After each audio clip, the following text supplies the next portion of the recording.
ഇന്നത്തെ വീഡിയോയിൽ ഷെയർ ചെയ്യുന്നത് ഈസി ആയിട്ടുള്ള ഒരു സ്നാക്കിൻ്റെ റെസിപ്പിയാണ്. ബ്രെഡും മുട്ടയൊക്കെ ഉണ്ടെങ്കിൽ നമുക്ക് ഒരു 10 മിനിറ്റിനുള്ളിൽ തന്നെ ഈ ഒരു ചായക്കടി റെഡിയാക്കി എടുക്കാൻ വേണ്ടി പറ്റും. അപ്പോൾ നമുക്കിതെങ്ങനെ ഉണ്ടാക്കുന്നതെന്ന് നോക്കാം.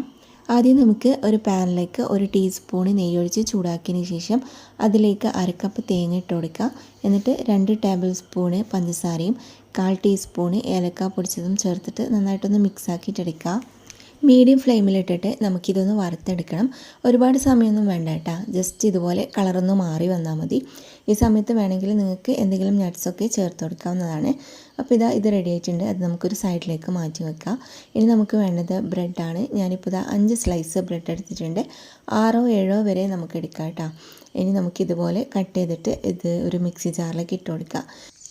ഇതിൻ്റെ സൈഡൊന്നും കട്ട് ചെയ്യണമെന്നില്ല കേട്ടോ, നമുക്കത് ഫുള്ളായിട്ട് ഇതിലേക്ക് തന്നെ ഇട്ട് കൊടുക്കാം. ഇനി നമുക്ക് 3 മുട്ട ഇതിലേക്ക് പൊട്ടിച്ചൊഴിച്ച് കൊടുത്തിട്ട് ചെറിയൊരു മധുരത്തിന് വേണ്ടിയിട്ട് 2 ടേബിൾ സ്പൂൺ പഞ്ചസാര കൂടി ചേർത്ത് കൊടുക്കാം.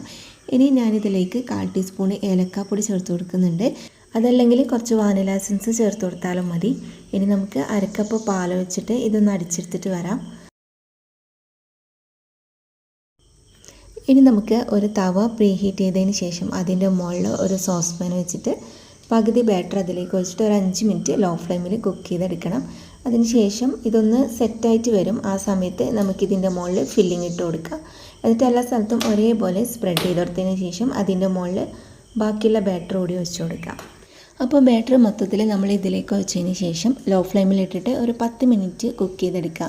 ബ്രെഡ് ആയതുകൊണ്ട് നമുക്ക് വേഗം തന്നെ റെഡി ആയിട്ട് കിട്ടും. അപ്പോൾ 10 മിനിറ്റ് ആകുമ്പോൾ ഒന്ന് ചെക്ക് ചെയ്ത് നോക്കുക. എന്തെങ്കിലും വേവാനുണ്ടെങ്കിൽ ഒരു 2-3 മിനിറ്റും കൂടി വേവിച്ചെടുത്താൽ മതി.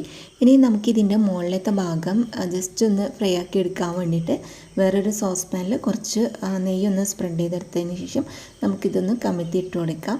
ജസ്റ്റ് ഒരു 1-2 മിനിറ്റ് മതി കേട്ടോ, കൂടുതൽ വെച്ചാൽ കരിഞ്ഞ് പോവും.